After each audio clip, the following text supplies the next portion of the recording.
ریوان کې وګوري چې زه دین پرستم که دنیا پرستم، زه دین پرستم که هوس پرستم، زه څه شی یم؟ نبی علیه الصلاة والسلام د حضرت علی کرم الله وجهه یا د عبدالله بن عباس رضی الله تعالی عنه روایت دی.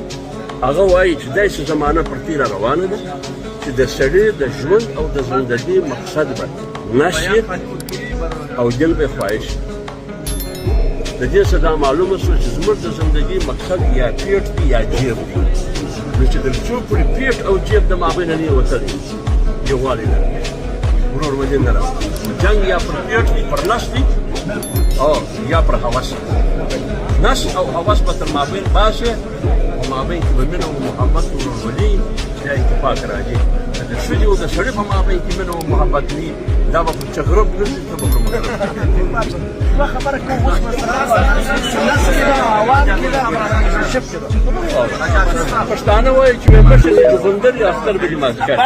اوس یې په موږ کې ولڅه چاړه ګنده څه انا ګنده